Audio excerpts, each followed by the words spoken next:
ಏನಾಯ್ತು ಮಗನೇ? ಏನು ಹೇಳು ಅಮ್ಮ? ಮಕ್ಕಳಾದೇವಿ ದುಮ್ಮಾನದ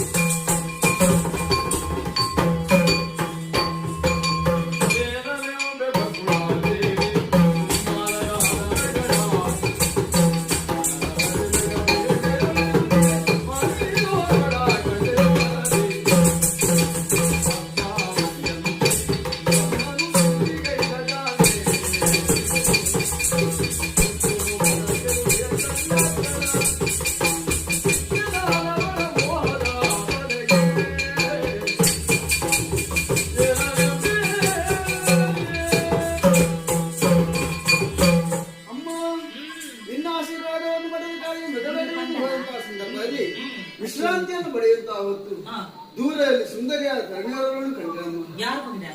ವಿಚಾರಿಸಿದೆ. ತೋಂಡಾದೇಶ ಅಧಿಪ ಆಕಾಶರಾಯ ಧರಣೀದೇವಿ ದಂಪತಿಗಳ ಮಗಳಂತೆ, ಹೆಸರು ಪದ್ಮಾವತಿ ಅಂತೆ. ರಾಜಕುಮಾರಿ. ಹೌದಮ್ಮ. ಮುದ್ದು ಮುಖದ ಆಕೆಯನ್ನು ಕಂಡಾಕ್ಷಣದಲ್ಲಿ ಶ್ರೀನಿವಾಸನ ಜೀವನದಲ್ಲಿ ಮದುವೆ ಎಂಬುದಾಗಿ ನಡೆಯದಿದ್ರೆ ಅದು ಪದ್ಮಾವತಿಯೊಂದಿಗೆ ಮಾತ್ರ ಎಂಬುದಾಗಿ ನಿಶ್ಚಯಿಸಿದವನು ನಾನು.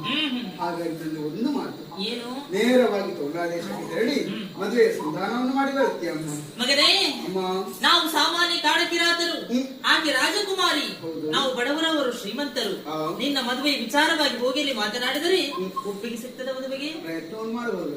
ಒಂದ್ ವೇಳೆ ಅವರು ಮದುವೆಗೆ ಒಪ್ಪಿದರಂತಾದ್ರೆ ಮದುವೆಗೆ ಖರ್ಚು ವೆಚ್ಚ ಇಲ್ವಾ ಕಂದ?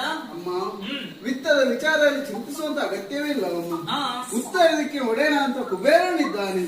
ಮದುವೆಗೆ ಬೇಕಾದಷ್ಟು ಸಂಪತ್ತನ್ನು ಕುಬೇರನ ಕೈಯಿಂದ ಸಾಲ ರೂಪದಲ್ಲಿ ಪಡೆಯುವವನು. ಕಂದ, ನಿನ್ನ ಮದುವೆಗೆ ಕುಬೇರನಲ್ಲಿ ಹೋಗಿ ಸಾಲವನ್ನು ಪಡೆಯುತ್ತೀಯಾ? ಆ ಸಾಲವನ್ನು ಮುಂದೆ ಹಿಂತಿರುಗಿಸುವುದು ಹೇಗೆ ಮಗನೇ? ತೋಂಡಾದೇಶದ ತಿರುಪದೇಶದಲ್ಲಿ ರಾರಾಜಿಸುತ್ತಾ ಇವೆ ವೆಂಕಟಾಚಲ ಎಂಬಂತ ಬೆಟ್ಟ. ಆ ಬೆಟ್ಟದಲ್ಲಿ ಮುಂದಕ್ಕೆ ಸಕಲ ಸಂಕಟವನ್ನು ದೂರೀಕರಿಸುವಂತ ವೆಂಕಟ ರಮಣ ಆಗಿ ತಿರುಪತಿ ತಿಮ್ಮಪ್ಪನಾಗಿ ನಾನು ನೆಲೆಗೊಳ್ಳುತ್ತೇನೆ.